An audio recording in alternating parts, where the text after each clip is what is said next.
这个世界上，漂亮的人总是可以活得轻松一点，犯了错也容易被人原谅，撒娇也不会被人嫌烦。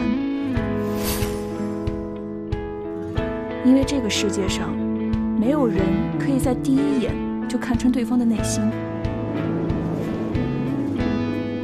而漂亮却足够让别人多看你几眼。但是，这样的说法一定是对的吗？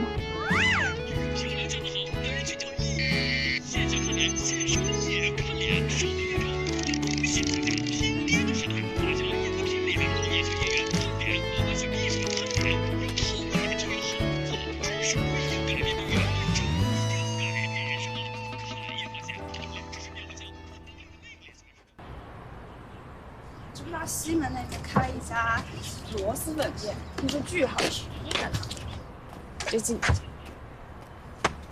怎么？谁啊？这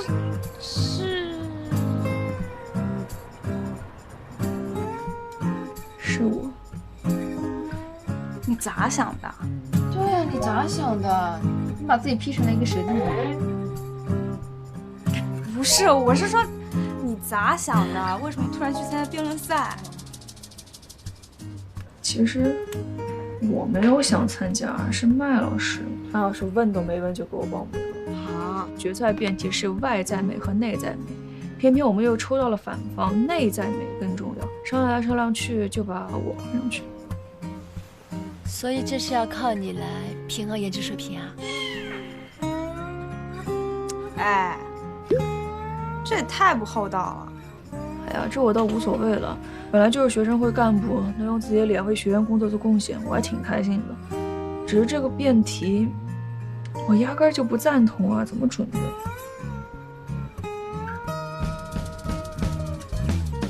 那你的3个辩友呢？哎呦，他们都没时间，然后就让我自己准备。但是，这个世界上本来就是长得好看的人更占优势，这不是事实吗？那不一定吧？高考的时候长得好看可以加分吗？重点是，对面那4个理工宅，他们的理论角度肯定扑朔迷离。对啊，而且我本来就不占自己的持方，会不会辩着辩着被带跑偏了？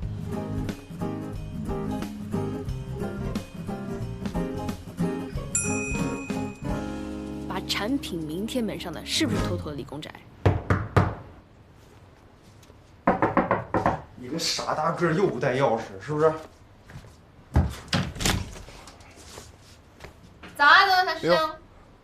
哦，走，欢迎，有新人哈。师兄好。走，那个随便进随便坐，我上个厕所。好的，随便坐，不用走，收人了。咱们这样冒昧来看。哎，没事的，那2个本来也没有事情做，等你跟他们熟了你就知道了。他俩呀，妥妥的2个理工直男，绝对是你的最佳魅力。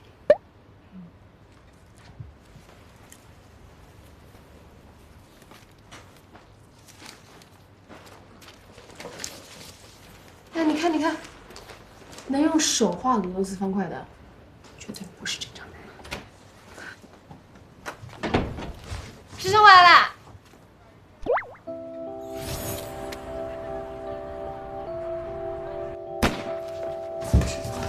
健身。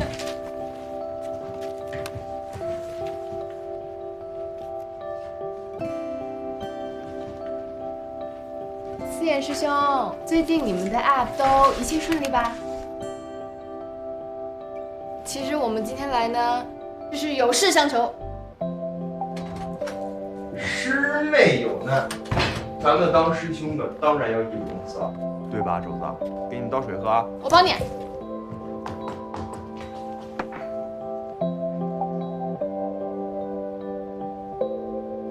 陪练？怎么个陪练法？就带着脑子说话就行。那你不明显难为我们家范天高吗？智者要守，仁者要生。这字写的真好看。还可以。师兄，那个，如果你们很忙的话，其实不用帮我做陪练的，我自己一个人练也行。我也是被拉过来的，不太想给你们俩添麻烦。要不我上吧？哎呀，大姐的对手是4颗理工最强大脑，您伶牙俐齿、巧舌如簧，那再加上4眼师兄清奇的脑回路，方能出奇制胜。也对。我没有不乐意啊，倒是你，一脸写着不情愿。如果不想找我当陪练的话，就直接说出来，不能因为别人替你安排好了就勉为其难。做事情要跟随自己的心意，而不是别人的心意。我的天哪，这俩人长得实在太像了。我就说大姐看着像谁，这不跟我们家肘子长得一模一样吗？哎，你看，他俩连推眼镜的动作都一样。要不你俩在一起得了，正好范天舟缺一女朋友。别乱说，师兄。胡闹！哎呦，哎呦呦呦呦，还害羞了。小姨，你说是不是？啊？他俩是不是特别搭？哦，好像是吧。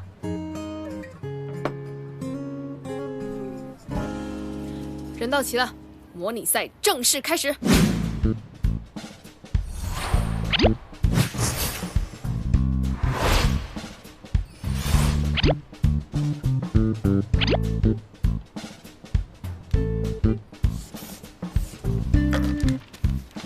Round 1。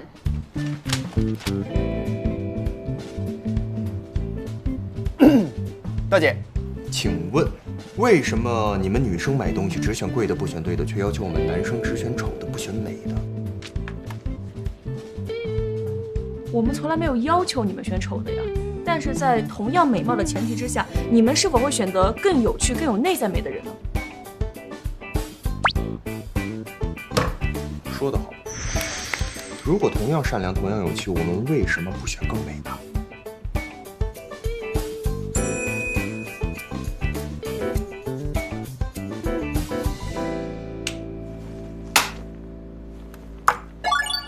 没关系，还有2个呢，弄死他。Round 2。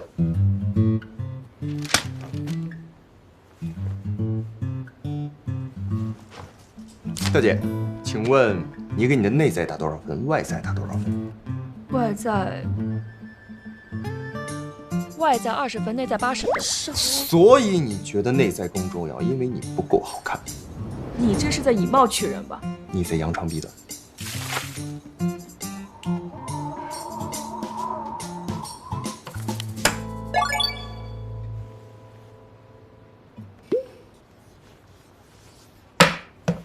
稳住，我们能赢。Round 3。大姐，请问，如果你长得跟他一样好看，你还会觉得内在更重要吗？那我呢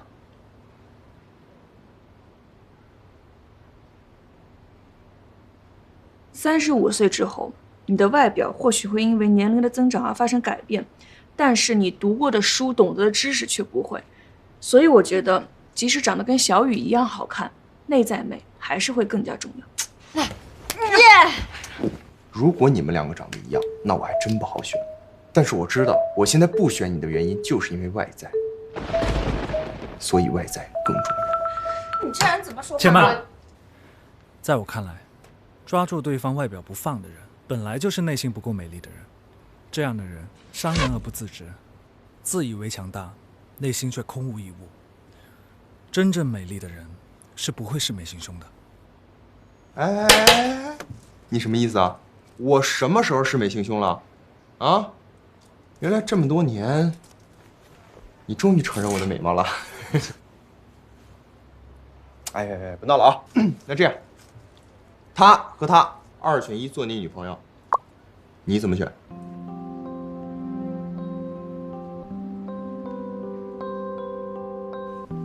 什么意思啊？什么意思？在辩论啊！我们在帮大姐啊！帮大姐就得掐住她的要害，才能帮到她。又不是让你真选，赶紧选一个。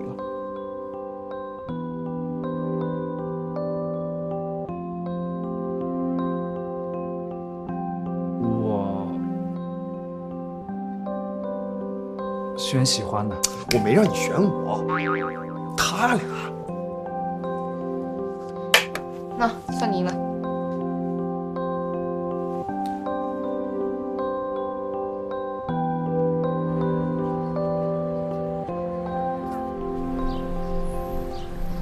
妈，那个我刚到寝室，我一会儿把东西放下来就去找您啊，拜拜。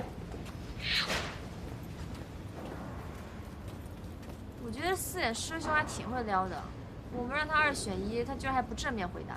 这样说话才不得罪人嘛。你是不是傻呀？那是因为他是个老实人，不会撒谎嘛。他肯定是觉得内在美比外在美更重要，但他心里肯定也还是喜欢长得漂亮的人，所以才会说选喜欢的人。那你的意思是说，他喜欢樊小雨了？这不是送分题吗？全天下男人都会喜欢樊小雨的呀，4眼师兄也是个男人。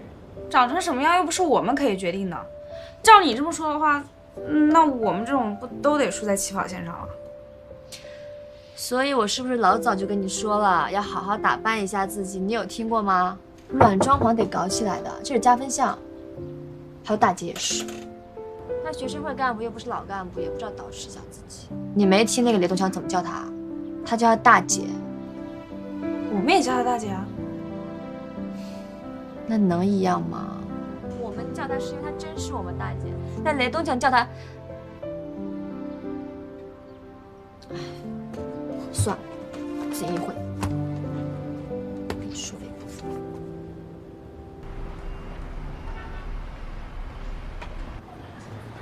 佳倩，我跟你说那么多，你听进去没有？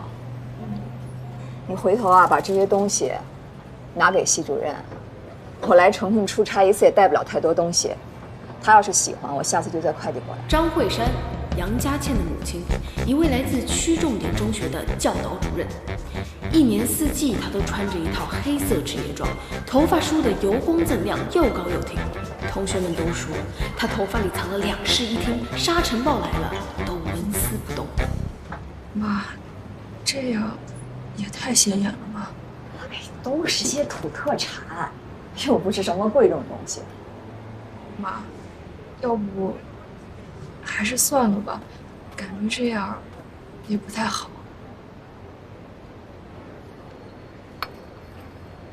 你别以为你上了大学就不一样了，咱们家没背景可以帮到你，你只有靠自己，没有回头路。杨佳倩，你没有回头路。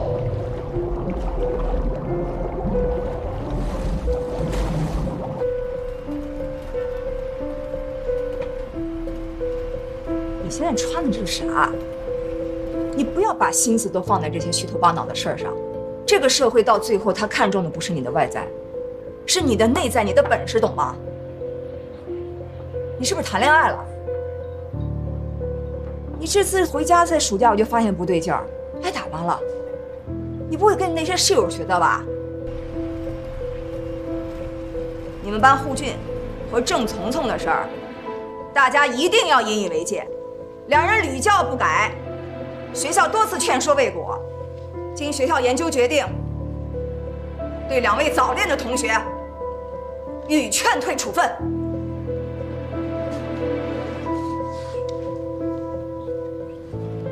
是谁那么不要脸，高德咪啊？肯定是从从的同桌呀！你们难道不知道吗？她呀是2室1厅的女儿。是吧？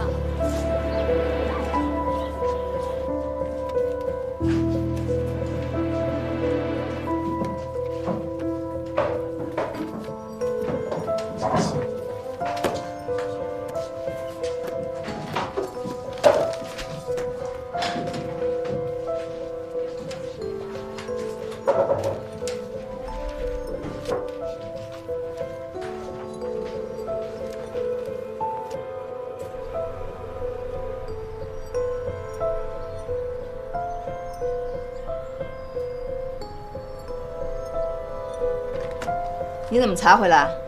你们不是早就放学了吗？我告诉你，你别让我发现你跟那些不三不四的同学混到一块儿。赶紧吃饭。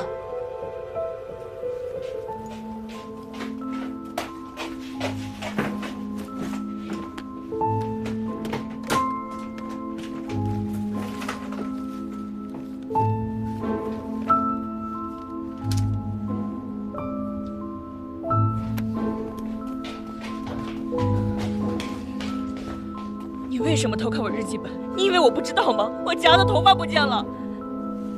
你为什么这么做？什么为什么？我是你妈，我怎么不能看？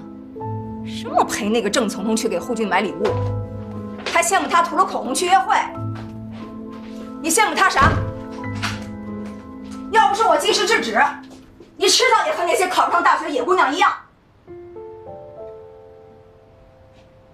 出来吃饭。你去哪儿？反了你了！你走一个试试。说好的绝不被撞，谁放任孤独自长。当天晚上，杨佳倩在铁路旁的荒地把日记都烧了。火车从她身边呼啸而过，她的青春和叛逆仿佛都在那把火里全烧没了。直到这一次，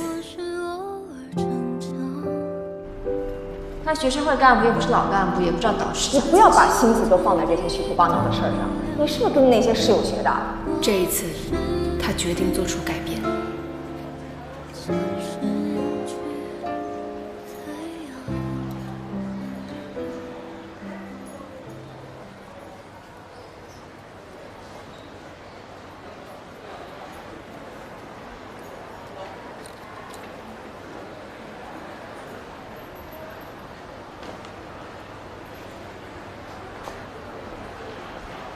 你好，请问有什么需要帮助的？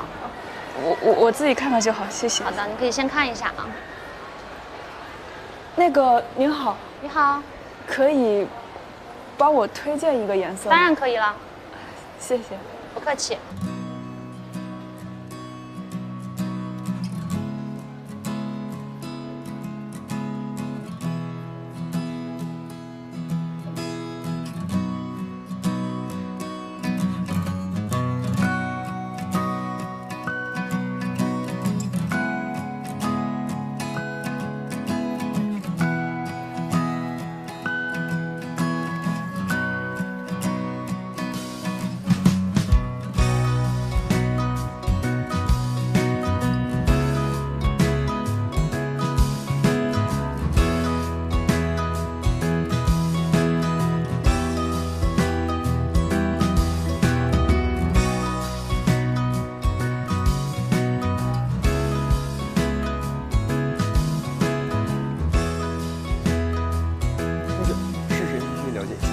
解锁你们的爱情新姿势啊！谢谢。来试试 APP 解锁你的爱情新姿势，同学们了解一下。同学们，试试 APP 了解一下。哎，大姐，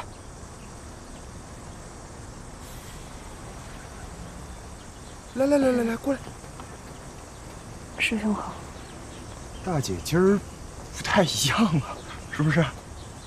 师兄，你别叫我大姐了。你们寝室不都管你叫大姐吗？我叫杨佳倩，你可以喊我全名，或者喊我佳倩也行。对啊，叫什么大姐？倩倩今天这么可爱。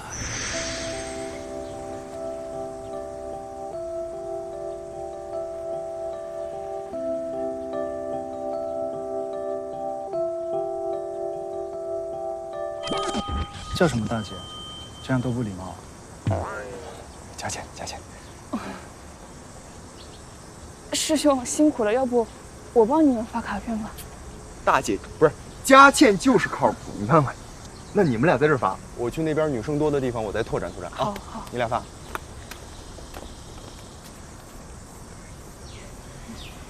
你要是忙的话，可以不用帮我们的。没事儿，要的，要谢谢师兄上次帮我准备辩论。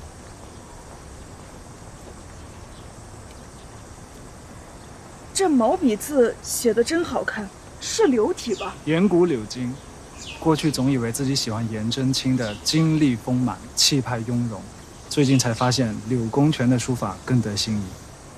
师兄研究的真深入，上次在家里看到的颜体已经很有造诣了，没想到流体也这么漂亮。这个颜体和流体啊，一个是曼妙的女子，一个是看似朴素的妇人。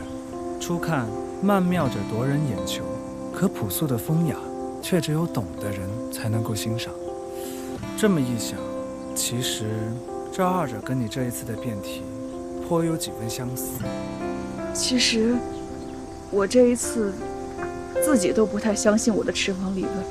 你这信念感不够啊。就拿我和小雨来举例吧，别人骂他 bitch， 那肯定是夸他好看的；要是骂我 bitch 的话，那我肯定就是得罪人了嘛。好看的人当然更讨人喜欢。我和小雨站在一起，谁会更受欢迎？我都认为是他。樊小雨那智商是打不了辩论赛的。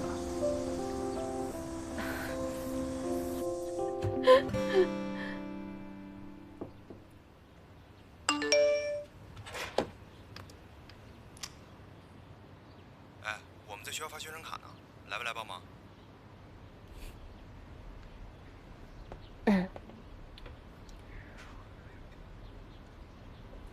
师兄啊，我现在在学习，我可能……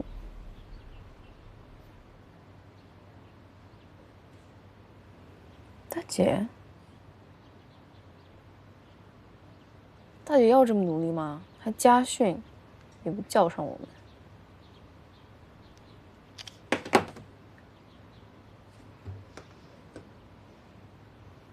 你这次的辩题确实挺难的，等过2天我想到啥有力的论点论据，就发给你。好。这雷子跑哪去了？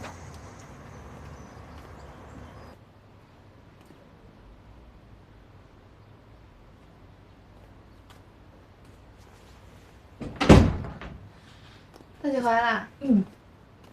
你刚刚干嘛去啦？哦，我见完我妈就直接回来了。哦。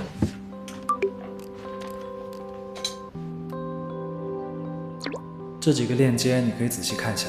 其实美也是要学的，美到了极致就是科学。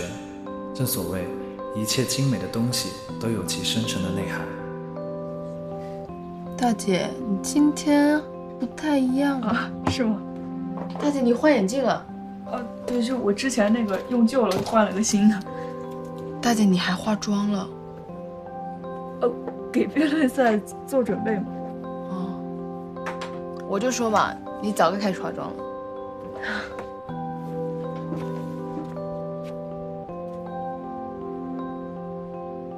你知道，这是什么字体吗？啊，我哪知道什么字体？不就是个毛笔字吗？是颜体。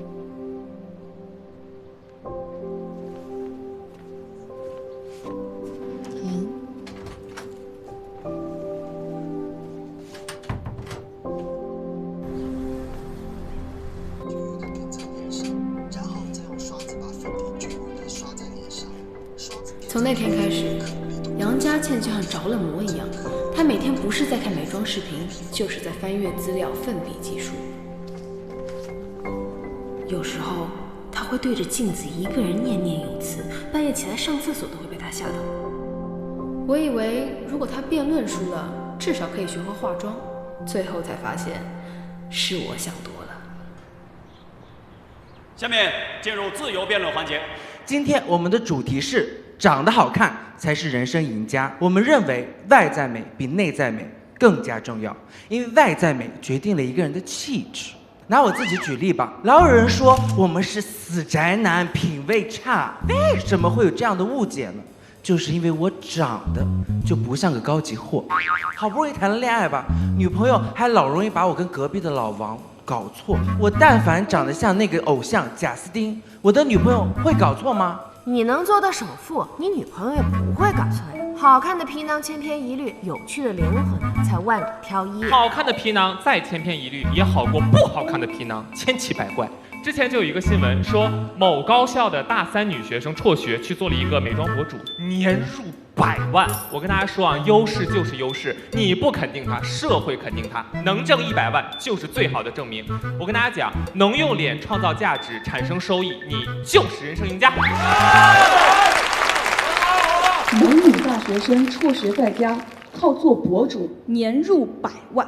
人家难道不是通过专业的知识学习来丰富提升自己的内在，从而才可以更好的表现传达自己的外在美吗？学习变美本身也是一种内在美。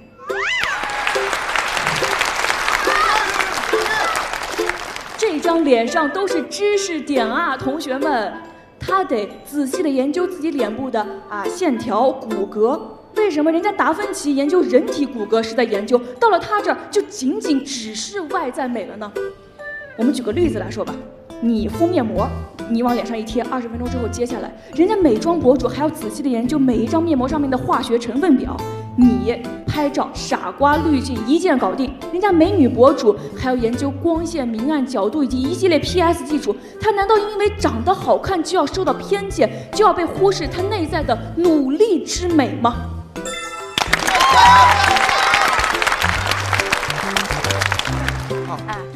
一会儿帮我大姐拍美一点。放心吧，我专业的。拍专业的，是把你拍的呲牙咧嘴。那是因为你自己。我怎么啦？恰恰论证了我方的立场，外在美比内在美更加重要。佳倩的例子啊，乍一听没有问题，仔细一想全是问题。我们多一个例子来参照一下啊。同样做美妆博主，佳倩和赫赫一起做，同样是修图，佳倩呢只需要磨皮。再看看我们这张脸，我们需要做的是换皮。所以看到了吗？起点不同，相同的努力，但是结果依然不一样。谢谢。趁热打铁说的太好了，刚才 Q 到了我的颜值。我知道自己长得不好看，但是我的视力足够好。也正因为如此，那些外在美的好处在真真实实的被我们看见。而我一眼看不到的是什么？一个人的内在。而这个世界大多数东西，很不幸都是非常刺眼的。就诚如坐在我对面的这位辩手，不要学了。虽然说你戴了一个眼镜，但是你今天的妆真的非常像一个猴屁股。谢谢大家。可以这样说话吗？这样不算违规吗？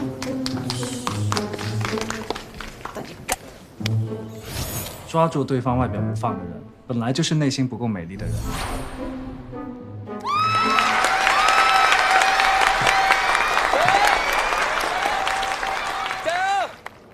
好，首先我想谢谢对方辩友 Q 到了我的眼影。其实我自己今天还挺满意我这个眼妆的。我想说的是，抓住别人外在不放的人，本来就是内心不够美的人。这样的人自以为强大，实际上内心空无一物。我们今天这个辩题暴露的是什么？暴露的是我们人类长期以来对美的物化。小的时候，想必大家都被父母威逼利诱去参加各种补习班吧？为了什么？为了是在中考的时候可以加点分。但是又有几个家长真正懂得艺术，并且引导孩子去感受、体味这其中的艺术之美呢？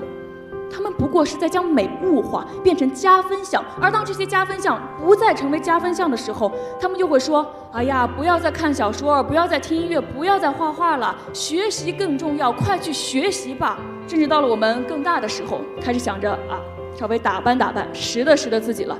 那个时候，你的妈妈就会非常惊恐警惕地看着你说：爱打扮了，心思都不在学习上，你是不是谈恋爱了？为什么小时候你让我参加诗歌朗诵比赛的时候，把我画成猴子屁股，中间还点个点的时候，您不是这么说的呀？大家发现没有？为什么同样的东西，这时对，那时错，我们都默认了，这就是个看脸的时代。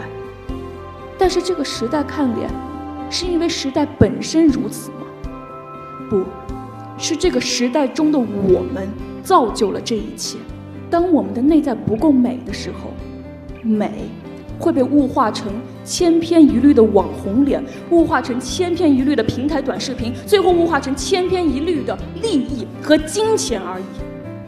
这样难道不可悲吗？谢谢大家。大气优秀！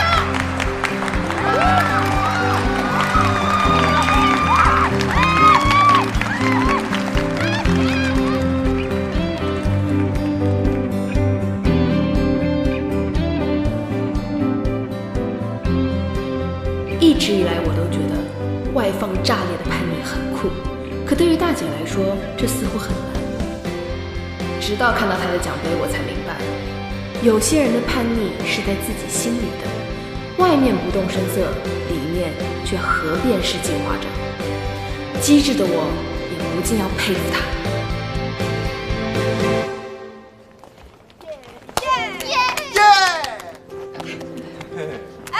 我们来拍张照吧。好，来，这边帮拍张。哎，那你们以舞台为背景吧。好，站紧一点啊。哎，大姐，站 C 位啊！来，C 位，快！最佳辩手是谁？杨佳倩。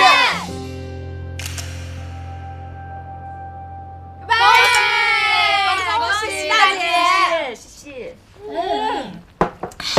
吃饭。大姐，今天别看你的眼影画的挺那啥的，但是你拿到奖杯那一刻，简直是全场最美的，太神奇了。不管我今天化不化妆，化成什么样，我都是最美的。那必须的。哎，大姐，妈以前真给你画成一个猴屁股，让你去参加诗朗诵比赛。我瞎掰了啊！可以啊，你现在为了赢，连老妈都六亲不认了，给你点赞。而且大姐真的没想到，短短几天你就把自己洗脑了，还洗出了深度开挂模式。对，不是洗脑，是我真的相信内在美的力量。厉害，可以。真正美丽的人是不会视美行凶的。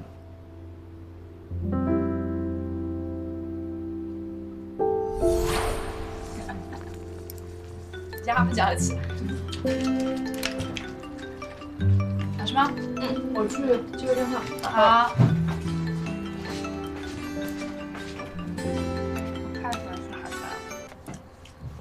喂，妈。吃饭了吗？哦，正在吃呢。你比赛怎么样啊？我拿了最佳辩手。不错，戒骄戒躁，继续努力，以后可以多参加些辩论赛这样的活动，对你有帮助。好。行，先去吃饭吧。拜拜，妈。你们看我们刚拍的，看我的表情。哎，你眼睛闭上了。周瑜这个渣男就是不会拍照。我去把这个贴起来，去吧。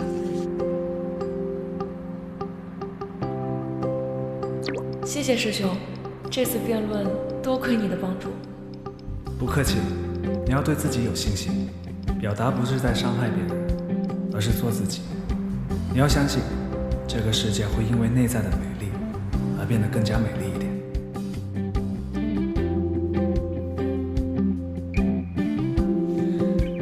哪个年轻的姑娘不爱美？可什么是美？我们真的知道吗？也许是善良之美，也许是自信之美，也许是勇气之美。如果没有她们，再美的妆容都会变得空洞无趣吧。好看的皮囊我已经有了，有趣的灵魂也要和我一起在路上。这是我从大姐身上学到的。机智的人一定是博采众长，不断学习的。再次谢谢师兄，改天我请你吃饭好吗？你这3个破字儿是盐铁？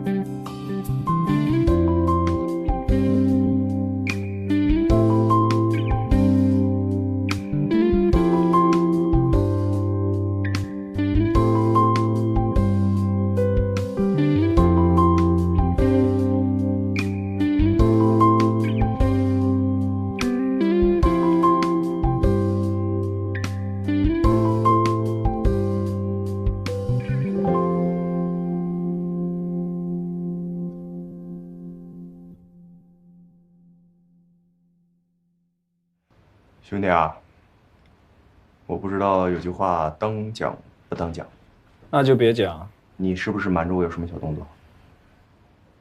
此话怎讲？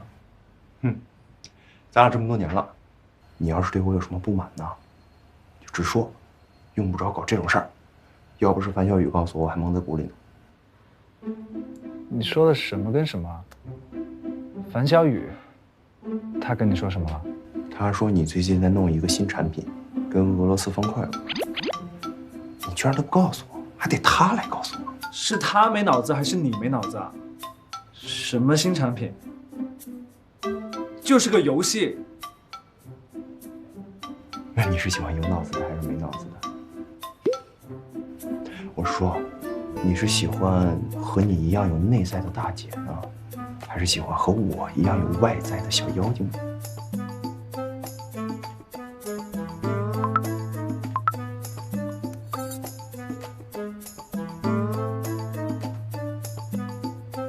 你先出去。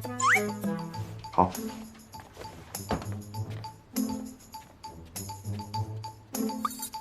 你这3个破字是颜体？